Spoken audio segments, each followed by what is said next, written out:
yang mulia, anugerah-Mu tercurah, Kau berikan hidupmu sebagai ganti dosaku.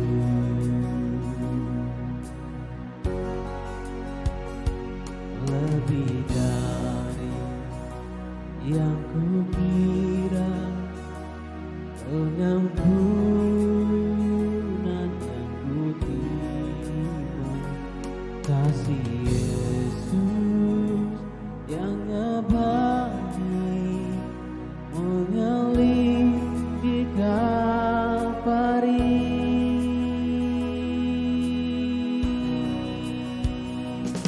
Oleh karena salib-Mu, seluruh hidupku milik-Mu Tuhan. Darah-Mu sucikanku, kuasa salib-Mu pulihkanku.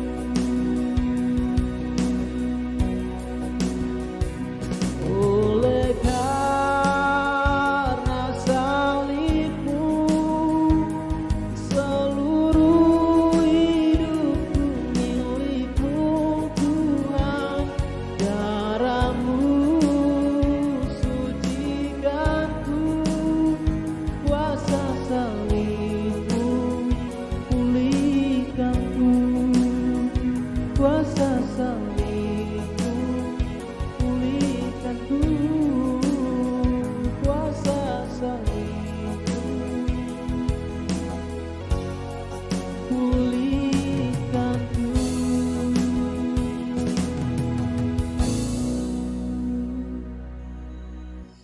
Halo, shalom. Jumpa lagi bersaksi bersukacita.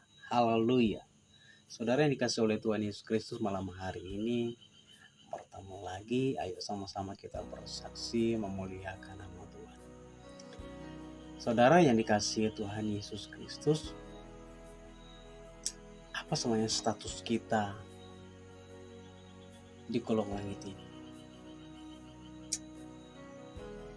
Kalau sebagai seorang pria ketika dia masih muda, maka statusnya adalah lajang.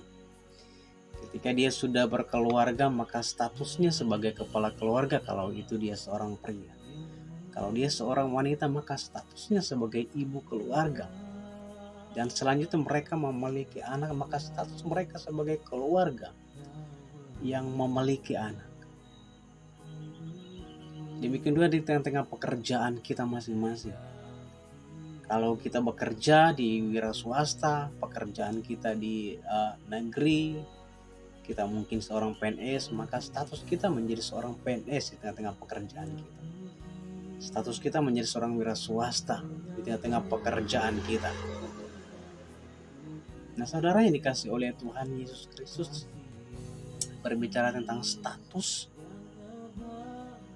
kita di kolong langit ini, membuat jati diri kita dikenal di tengah-tengah banyak orang. Status kita di hadapan Tuhan membuat Tuhan kenal. Bahkan kita mengenal siapa sebenarnya Tuhan kita. Apa status kita di hadapan Tuhan? Kalau kita baca di dalam Kejadian 3 ayat 6, ketika Hawa jatuh ke dalam dosa, atau Adam dan Hawa jatuh ke dalam dosa, maka saat itu juga status kita di hadapan Tuhan menjadi status yang tidak kekal, menjadi status jauh daripada Tuhan. Kita terpisah dengan Tuhan. Adanya batas antara kita dengan Bapa di surga. Inilah status kita ketika Adam dan Hawa jatuh ke dalam dosa.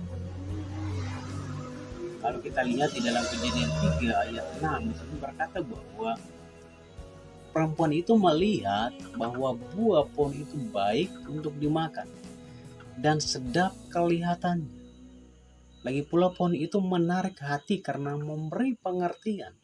Lalu ia mengambil dari buahnya dan dimakannya dan diberikannya juga kepada suaminya yang bersama-sama dengan dia.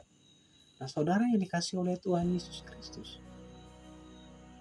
ketika Hawa jatuh ke dalam dosa dan Adam pun serta ikut jatuh ke dalam dosa, maka status kita sebagai anak, status kita sebagai manusia yang sempurna menjadi tidak sempurna. Kita menjadi orang pendosa. Kita berdosa di hadapan Tuhan. Kita tidak layak lagi di hadapan Tuhan. Adanya batas antara kita dengan Tuhan. Lalu apa yang dilakukan setiap orang agar dia bisa kembali kepada statusnya semula? Yang harusnya dia menjadi kekal, dia luar biasa sama seperti Adam dan Hawa pada saat itu sebelum mereka jatuh ke dalam dosa. Ini luar biasa firman Tuhan, singkat firman Tuhan malam hari ini. Status kita tidak akan bisa kembali. Status kita tidak akan bisa dikembalikan. Status kita tetap menjadi orang yang berdosa. Kita tetap terpisah daripada Allah. Tapi bersyukur bersama-sama dengan perenungan malam hari ini. Kita dibukakan dengan satu ayat firman Tuhan lagi. Sama-sama kita buka di dalam 1 Petrus 2 ayat 24. 1 Petrus 2 ayat 24. Ia sendiri telah memikul dosa kita di dalam tubuhnya di kayu salib, supaya kita yang telah mati terhadap dosa hidup untuk kebenaran. Oleh bilur-bilur yang kamu telah sembuh, puji Tuhan. Melalui Yesus Kristus, firman Tuhan berkata ia sendiri telah memikul dosa kita. Dari manakah dosa itu berasal? Dari Adam dan Hawa. Ketika mereka jatuh ke dalam dosa, maka kita menjadi orang yang berdosa. Tetapi dengan Tuhan Yesus memikul dosa kita, dengan bilur-bilur darah Yesus yang tercurah di kayu salib, dia memulihkan kita. Dia menutupi segala kesalahan kita. Apapun kesalahan kita yang sudah berlalu bahkan di masa depan, dengan pengorbanan Tuhan di kayu salib, dia menyatukan kita, mengembalikan derajat status kita. Ketika kita masih berdosa, maka kita adalah hamba. Kita adalah budak daripada dosa tersebut. Kita mematuhi hukum dosa. Tetapi ketika Tuhan Yesus berkorban di kayu salib dan menggantikan kita sebagai pembuat dosa, dia mencurahkan darahnya di kayu salib. Dan kita yang ada sekarang ini menjadi orang-orang yang luar biasa. Menjadi orang-orang yang diselamatkan. Menjadi orang-orang yang dipulihkan. Kata firman Tuhan, dengan bilur-bilurnya kamu telah disembuhkan. Haleluya. Satu lagi ayat firman Tuhan yang memperjelas status kita menjadi luar biasa. Menjadi status yang tidak pernah tergantikan. Sekali untuk selama-lamanya Tuhan Yesus berkorban, maka status kita akan semakin luar biasa. Sama-sama kita buka di dalam Galatia 4 ayatnya yang ke-7. Firman Tuhan singkat sama-sama kita renungkan malam hari ini. Galatia 4 ayatnya yang ke-7. Jadi kamu bukan lagi hamba, melainkan anak. Jikalau kamu anak, maka kamu juga adalah ahli waris oleh Allah. Haleluya, puji Tuhan. Kamu bukan lagi hamba, melainkan anak. Jikalau kamu anak, maka kamu juga adalah ahli waris kerajaan. Ahli waris, haleluya. Luar biasa. Kita yang diperbudak oleh kuasa dosa oleh karena kejatuhan Adam dan Hawa. Tapi dengan pengorbanan Tuhan di kayu salib, Tuhan berkata bahwa kamu bukan lagi hamba, tetapi kamu adalah anak.